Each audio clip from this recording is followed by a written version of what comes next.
Right, so the next thing that we're going to cover on the sheet is how to edit your club or your group webpage. So I'm going to bring up, let's move this.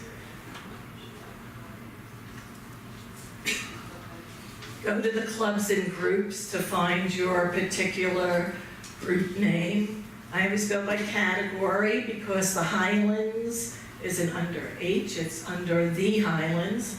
So I go to the neighborhoods, it's a lot quicker for me.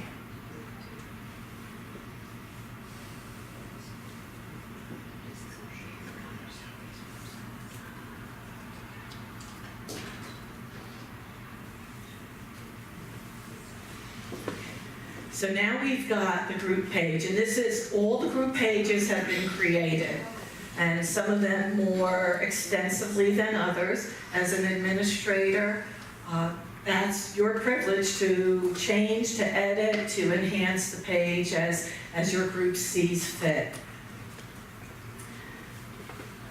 Just a minute, Susan, before you go on. You'll notice something different here. When you sign in as an individual, you won't see boxes that say email members, members, or page settings unless you've been designated a leader in your group. When you sign in as individual, those are gone. You're signing in as an administrator, this is what's different. So this is why we need you to keep straight in your head, am I signing in as an administrator or as I'm signing in as myself? Because things are gonna show up differently. And that's why there's two different logins you need to keep track of. So keep in mind, how have I signed in? This is what you see when you sign in as an administrator or a leader. And as a leader, you will be signing in, correct me Lou, you can sign in as yourself? Yes. Okay, so, because generally I just leave it as the default on my computer at home as an admin. But if you are a leader and you sign in, you will also get these settings. So the first thing that we're going to look at is how to edit your page, and that would be page settings. We'll take a quick look first at the Highlands and Turkey Point, just to show you what's part of our page setting. So we have a brief description, we have a photo, and we have a listing of who our representatives are, webmasters, social committee. We have a directory, we have a neighborhood map, and a listing of ongoing activities. And we've put a lot of hyperlinks so that you can go in as either an admin, a leader, or a resident, particularly for the residents, because a lot of them may not be computer savvy, and clicking on a link just makes it a lot easier for them. So we're going to show you how to do that if you've never done that before. So this is all part of our page setting. Again, you cannot change the group name. You'll notice as you're working with anything within the website as an administrator, there is a template, and the template follows the same format. So here we have edit group page. The group page name is there. We have the group header, which we've typed in. You have an option to put a photo. We always encourage people to put a photo in, and the more you can change it, if you know, perhaps at the holidays you want to show something a little bit different, or something that makes your neighborhood a little bit more outstanding or your group outstanding, you can always remove that photo and you can replace it with another. The final thing is, but not least of all, is permission. So the level that we have a permission are for guests, for vendors, members and residents, property owners, and committee members.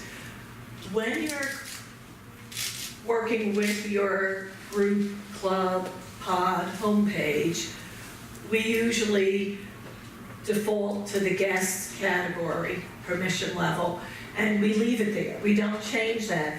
And one of the reasons for that is now that we're a community that is completed and there are resales.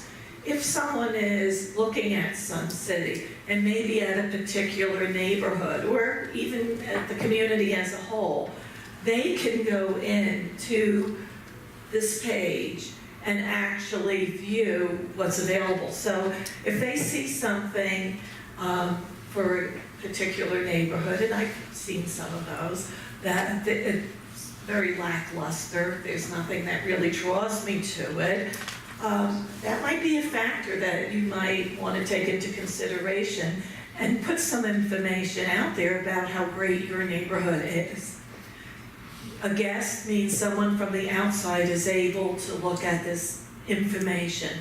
That does not apply to everything on your page, and you'll see as we go through.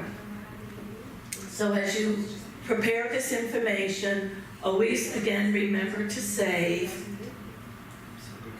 I'm just going to click out. Excuse me. Before you Yes. change, can you do multiples as an example?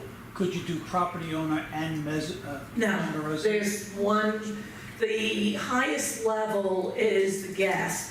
So if a guest can view it, then a vendor, resident, property owner, committee, all the way down. So whatever you select, that's the highest level. Everyone below that is able to see that information.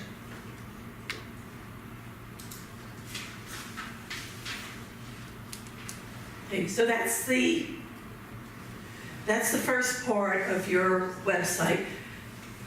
There's also the ability to add lines to kind of differentiate different segments. And what we've done here is kind of offset our reps and webmasters and social committee from other pieces of information, such as a map and a directory. Now, we also have listings of ongoing activities, and we have hyperlinks for the emails. If I want to change any of this information, and for those of you that are new, and again, all of you are new, obviously, and you may be a new administrator, for those of you working in a neighborhood, you will probably have new HOAC reps. So at the beginning of this year, I had to go in and make changes to the HOAC reps and alternates. So that's something that you would need to do. And likewise for groups or clubs, if you have officers and there has been a turnover, that information would need to be changed as well. And I'll show you how to do that.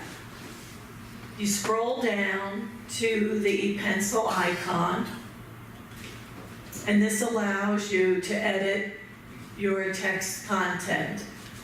And again, it's a template that's very similar to every other template that you're going to see here, other than that it's specialized for the function that you're performing. In this particular case, in the cases where you're adding text, it's like word processing. So we ask you to keep the font the same as it is for uniformity throughout the website, but you can change the size. You can use formatting for paragraphs and headings.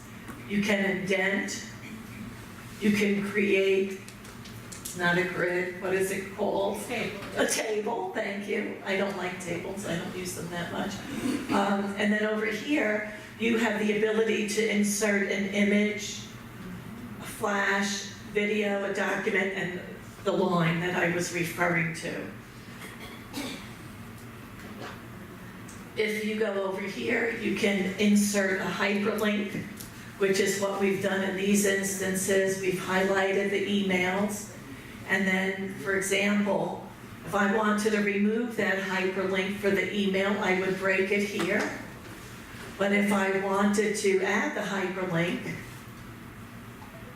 I could just add the hyperlink, put the web address in. I'm not going to make any changes because I don't want to have to do and undo. But if I were changing the email, if that HOAC rep now had a new email, I would put the new web address and I would insert it here.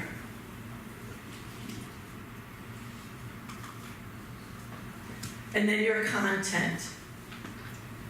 All of your information. We have a directory. We have a neighborhood map. And as I said, any groups or information that you want to add, it's however you want to make your page appealing. It's yours. You've got a lot of opportunities. You can add pictures, etc. I know you don't want to take questions, but a lot of this is pertinent at the moment. Because when I do this, is there a way that you can do single spacing? Everything seems to be double spacing. No. We'll be covering that in the advanced group, how to get around that. Okay, thank you, Is there a Ken. workaround? Yeah. There's another question?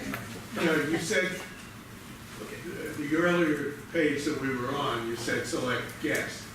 Yes. Now, does that mean that your entire website is gonna be open to? No, it means only that portion of information that you submitted at that time is open to a guest, and you'll see as we go further on. Because I saw that you have on this page directory, and you're giving everybody's address and phone number and email. I can limit that information. You'll see as we go on.